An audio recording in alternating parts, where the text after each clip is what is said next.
ধন্যবাদ গত এপিসোডে আমার একটি ঘটনা প্রচার করার জন্য। তাই অনুপ্রাণিত হয়ে আজ আবারও লিখলাম। সরাসরি ঘটনায় চলে যাচ্ছি। ঘটনাটি আমার ফুপার সাথে ঘটা। তিনি একজন জাহাজের ক্যাপ্টেন। তার মুখে যেভাবে ঘটনাটা শেয়ার করেছেন তিনি, আমি সেভাবেই বলছি। ঘটনাটি 1988 সালের জুন মাসে। তখন আমি সিলেট রুটে জাহাজ চালাতাম। তো একবার জাহাজ নিয়ে চট্টগ্রাম থেকে সিলেটে যাই। জাহাজ লোড ছিল সিমেন্ট আর সিমেন্টের কাঁচামাল, অর্থাৎ ক্লিংকারে।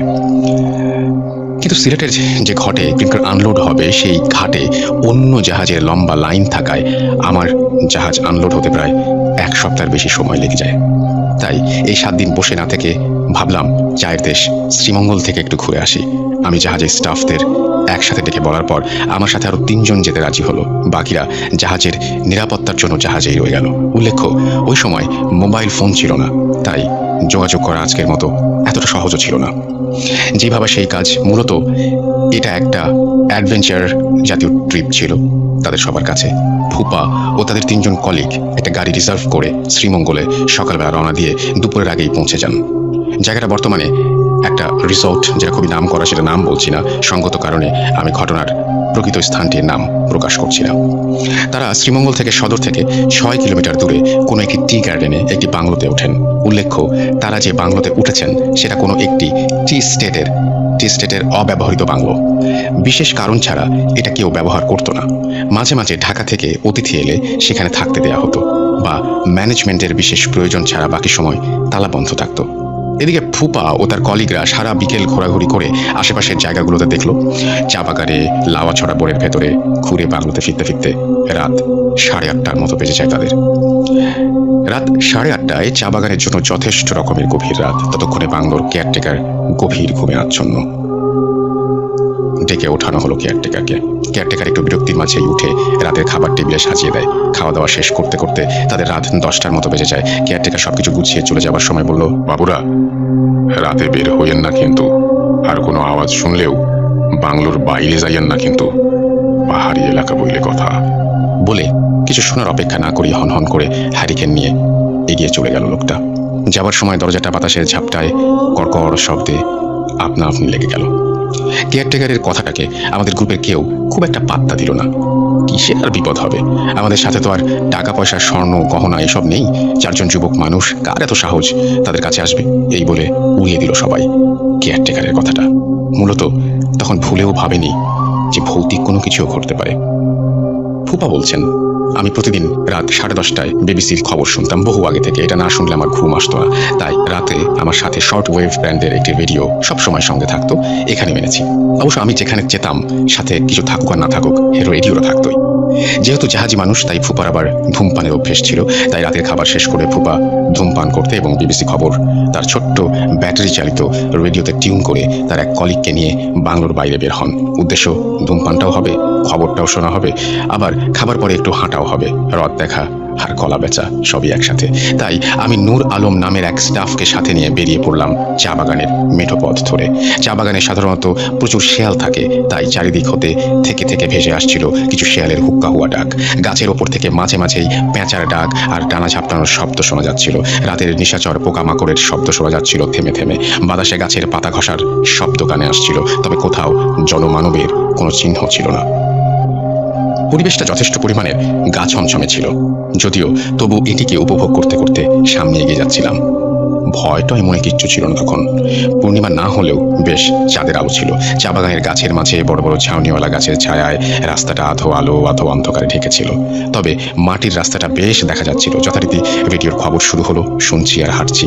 হাঁটতে হাঁটতে প্রায় মিনিট 15 মতো দূরত্ব পার হয়েছে। সিগারেটটা শেষ হয়ে যাওয়াতে আর একটা সিগারেট জ্বালালাম। নূর হোসেনকে জিজ্ঞেস করলাম, কিরে, ভয় পাচ্ছিস নাকি? সে কোনো উত্তর করলো না, শুধু ঘাড় নেড়ে বোঝালো, না। হঠাৎ চাঁদের আলোয় দেখলাম সামনে থেকে প্রায় 6-7 ফুট উঁচু 4 জন লোক সাদা লম্বা পোশাকে আবৃত হয়ে একটা কফিনের মতো কিছু একটা নিয়ে আমাদের দিকে আসছে, এবং তাদের পেছনে আরো 10-12 জন একই আকৃতির এবং একই পোশাক পরা লোক হেঁটে আসছে। দেখেই মনে হলো হঠাৎ কেমন যেন একটা শীতল অনুভূতি ফিল করলাম। মানুষ হাঁটলে পায়ের মুভমেন্টের কারণে বডিটা উঁচু নিচু হয়, হাতের সামনে পেছনে যায়, কিন্তু লোকগুলো এমনভাবে আসছে কারো শরীর নড়ছে না, যেন বাতাসে ভেসে ভেসে আসছে এদিকে। দেখে হঠাৎ কলিজায় চাপ অনুভব করলাম। এমন দৃশ্য এই সময় এই জায়গায় দেখবো সেটা ভুলেও ভাবনাতেও আসেনি। আমি একা সাথে নূর হোসেনকে জিজ্ঞেস করলাম, কিরে তুই কিছু দেখতে পাচ্ছিস নাকি সামনে? সে উত্তর দিল, না। আমি বললাম, এত রাতে কোনো মানুষ মারা গেলে তো কাউকে দাফন করে না, সকালে সকালে দিবে বা দিনে দিবে, তাহলে এরা আসলো কোত্থেকে? লাশ দাফন করতে যাচ্ছে কিন্তু সাথে একটা লাইট, টর্চ, হ্যারিকেন কিচ্ছু নেই। কিরে? নূর হোসেন নীরব, কোনো উত্তর নেই তার। দেখতে দেখতে কফিনগুলো সহ লম্বা অবয়বগুলো আমাদের পাশে আসলো। আর ঠিক সেই মুহূর্তেই রেডিওতে চালানো খবরটা হঠাৎ ঝিরঝির করতে লাগলো। মনে হলো চ্যানেলটা হঠাৎ করে রেডিও সিগন্যাল হারিয়ে গিয়েছে। কিন্তু এটা কিভাবে সম্ভব? এতক্ষণ ফুল ক্লিয়ার ভাবে অনুষ্ঠান চলছিল, 1 সেকেন্ডের মধ্যে সিগন্যাল নেই। এটা ভাবতে ভাবতেই ওই 4 জনের হাত থেকে কফিনটা একদম আমাদের পাশে এসে পড়লো বিকট শব্দে। আর কফিনের ঢাকনাটা খুলে গেল, ভেতর থেকে বেরিয়ে এলো লাশের মুখ। এ যেন কেউ না, আমার সাথে বের হওয়া নূর হোসেন, যে এতক্ষণ আমার সাথে ছিল। এটা তো তারই লাশ। লাশটার মুখ পোড়া, বিভৎস। বুকের ভেতরটা ছ্যাঁত করে উঠল। ঠিক তখনই আমার নাকে ভেসে আসতে লাগলো ভয়ঙ্কর মাংস পচা বোটকা গন্ধ। কতটা ভয়াবহ ছিল সেই গন্ধটা, সেটা শব্দ দিয়ে বোঝানো সম্ভব নয়। আমি আমার জীবনে এত ভয়াবহ গন্ধ কোনোদিন পাইনি। যখন জায়গাটা শুনশান, নীরবতা, সমস্ত পাখির ডাক, শেয়ালের শব্দ সব যেন একসাথে বন্ধ হয়ে গেছে। তখনও আমার হাতে সিগারেট জ্বলছে। কফিনের সাথে অবয়বগুলোর দিকে তাকিয়ে যেতেই বুঝতে পারলাম প্রত্যেকের মুখ পোড়া, বিভৎস। কারো চোখ নেই, মুখমণ্ডল নেই, সম্পূর্ণই পোড়া। দেখে গায়ের সব পশম আমার দাঁড়িয়ে গেল। সাথে থাকা নূর হোসেনের দিকে তাকালাম। আমার সারা শরীর ঝিমঝিম করছিল। হঠাৎ এতটা মানসিক চাপ নিতে না পেরে পড়ে যাচ্ছিলাম, তাই নূর হোসেনের হাতটা ধরতে যাচ্ছিলাম শক্ত করে। কিন্তু এ কি, আমার হাত তার শরীর ভেদ করে এপার থেকে ওপারে চলে গেল। তার মানে এতক্ষণ আমি যার সাথে হাঁটছিলাম, কথা বলছিলাম, সেও অশরীরী। আমি চিৎকার করতে পারছিলাম না, সারা শরীর ঘেমে ভিজে গেছে। আমার কণ্ঠ থেকে কোনো শব্দ বের করতে পারছিলাম না। ঠিক এমন সময় কফিনের ভেতরে থাকা সেই লাশটি প্রচন্ড জোরে গোঙাতে লাগলো। আমি কোনো কিছু না ভেবে পেছনের দিকে গায়ের সমস্ত শক্তি দিয়ে দৌড় দিলাম। সিগারেট, রেডিও কি কোথায় পড়লো তার কোনো হদিস ছিল না। রুদ্ধশ্বাসে ছুটলাম যেদিক থেকে এসেছি। আমি দৌড়াচ্ছি আর মনে হচ্ছে গোঙানির শব্দটা আমার কাঁধের নিকট আরও নিকটতর হচ্ছে। আমাকে কেউ পেছনে ধাওয়া করছে। ঠিক সেই সময় শেয়ালের ডাক শুনতে পাচ্ছিলাম। মনে হচ্ছিল শত শত শেয়াল একসাথে আমাকে ঘিরে ধরেছে। জীবনে কখনো এত ভয় পাইনি। প্রাণ পরে দৌড়াচ্ছিলাম বাংলোর দিকে। দৌড়তে দৌড়তে বাংলোর জায়গাটায় যখন এলাম, তখন দেখি সেখানে কোনো চিহ্ন নেই। বাংলোর চিহ্ন নেই, চা বাগানের থুতু প্রান্তর। আর চাপ নিতে পারছিলাম না। দিক বিদিক শূন্য হয়ে যেদিকে পেরেছি দৌড়েছি। কতক্ষণ দৌড়েছি মনে নেই। দৌড়াতে দৌড়াতে হঠাৎ কোনো একটা গর্তে পড়ে যাই। আমার স্নায়ু আর চাপ নিতে পারে নাই। আমি তৎক্ষণাৎ জ্ঞান হারাই। কতক্ষণ এভাবে ছিলাম জানি না। হঠাৎ বজ্রপাতের শব্দে আমার শরীর আর মুখে বৃষ্টির পানির ফোঁটায় আমার জ্ঞান ফেরে। বজ্রপাতের আলোতে আমি দেখি একটা খ্রিস্টানদের পুরনো এক কবরের ভেতরে আমি পড়ে আছি। প্রত্যেকটা কবরের ওপরে ক্রস চিহ্ন দেয়া। যেদিকে চোখ যায় শুধু কবর আর কবর। আশেপাশে থেকে শুধু কুকুরের কান্নার আওয়াজ আসছে এবং চারিদিক ঘুটঘুটে অন্ধকার।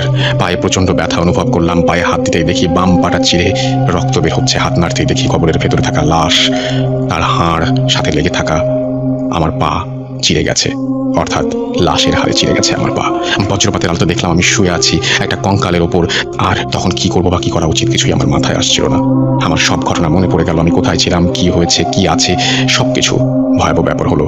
সামনে তাকিয়ে দেখি যে কফিনটা দেখে জ্ঞান হারিয়েছিলাম, সেই কফিনটা ঘিরে ওই 4 জন আরো শত শত সাদা অবয়ব দাঁড়িয়ে আছে। বজ্রের আলোতে কবরের ভেতর থেকে দেখছিলাম আমি। সাথে শুনতে পেলাম কয়েকটা কুকুরের করুণ ডাক। কেঁদেই যাচ্ছে, কেঁদেই যাচ্ছে। হঠাৎ দেখলাম একটা কফিন ঘিরে দাঁড়িয়ে থাকা সাদা অবয়বগুলো একটি শরীর না ঘুরিয়ে, ঘাটটা 180 ডিগ্রি ঘুরিয়ে আমার কবরের দিকে তাকালো। এই দৃশ্য দেখে আমি আবারও জ্ঞান হারালাম। জ্ঞান ফিরে দেখি আমি সেই বাংলোর রুমে। আমার সামনে কেয়ারটেকার, আমার 3 কলিগ, সবাই, সাথে একজন ডাক্তার। গায়ে আমার তখন ভীষণ জ্বর, শরীরের বিভিন্ন জায়গায় কাটা ছেঁড়া। আমার কাছে সবাই জানতে চাইলো আমি কিভাবে গোরস্থানের ভিতরে গেলাম, কারণ গোরস্থান থেকে বাংলোটি ছিল প্রায় 4 কিলোমিটার দূরে। আমি একে একে সব ঘটনা বললাম, সবকিছু। সমস্ত ঘটনা শোনার পর আমার কলিগ নূর হোসেন বলল, আমরা যখন দুজন খবর শুনতে শুনতে হাঁটছিলাম তখন নূর হোসেন নাকি আমাকে বলেছিল যে আমি একটু আসছি, আমি একটু বাথরুমে যাওয়ার প্রয়োজন হয়েছে। আমি তাকে ধরে ফেলবো, কিন্তু রেডিও দিকে মনোযোগ থাকায় আমি তার কথার আওয়াজ শুনতে পাইনি।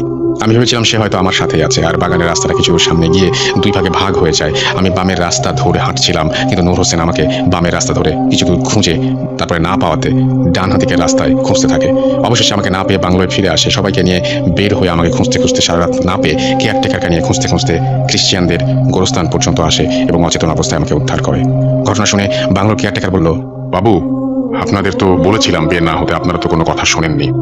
তখন সবাই কেয়ারটেকারকে চাপ দিলে আসল ঘটনা সে বলতে বাধ্য হয়। তখন কেয়ারটেকার বলে 1945 সালে এই চা বাগানের বাংলোতে থাকতো তৎকালীন ব্রিটিশ এক গার্ডেন ম্যানেজার, যে ছিল খুবই অত্যাচারী। চা শ্রমিকদের ওপর কথায় কথায় নির্যাতন চালাতো, চাবুক দিয়ে পেটাতো সামান্য কাজে ভুল হলে। তার অত্যাচারে অতিষ্ঠ হয়ে তখনকার সময়ের কিছু বিদ্রোহী চা শ্রমিক তাকে ধরে রাতে চা বাগানের ওই 3 রাস্তায় আগুন দিয়ে পুড়িয়ে মারে। তার পোড়া দেহ তখন কফিনে করে ওই 4 কিলোমিটার দূরের খ্রিস্টানের কবরস্থানে দাফন করা হয়, এবং তারপর থেকে ওই রাস্তার মোড়ে কেউ গেলে কফিনে করে মৃতদেহ আনা ওই দৃশ্য দেখতে পায়, এবং মাঝে মাঝে বাংলোর আশেপাশে কোনো কারণ ছাড়াই পোড়া মাংসের গন্ধ পাওয়া যায়। আর এই দৃশ্যটা যার সামনে পড়ে তার সাথে কোনো না কোনো একটা দুর্ঘটনা ঘটেই যায়। তো চিকিৎসায় কিছুটা সুস্থ হয়ে ওই দিন বিকেলেই তারা ওই স্থান ত্যাগ করেন এবং সিলেটের জাহাজে চলে যান। ঠিক তার পরের দিনই ফুপা জাহাজের ইঞ্জিন রুমে আগুন লাগে, তার কোনো রকম ক্যাজুয়ালিটি ছাড়া আগুন নিয়ন্ত্রণে আনতে সমর্থ হন। আশ্চর্যের ব্যাপার হলো ওই সময় জাহাজের ইঞ্জিন বন্ধ ছিল। বন্ধ অবস্থায় ইঞ্জিনে আগুন লাগার ঘটনা বেশ বিরল, কিন্তু সেটা কিভাবে হলো সেটা আজও রহস্য। কেয়ারটেকার বলছিল যে চা বাগানে যে পোড়া কফিন তারা দেখেছিলেন তার সাথে দ্রুত দুর্ঘটনা ঘটে, তবে ইঞ্জিনে আগুন লাগা কি সেটারই ইঙ্গিত? এই ছিল ঘটনা।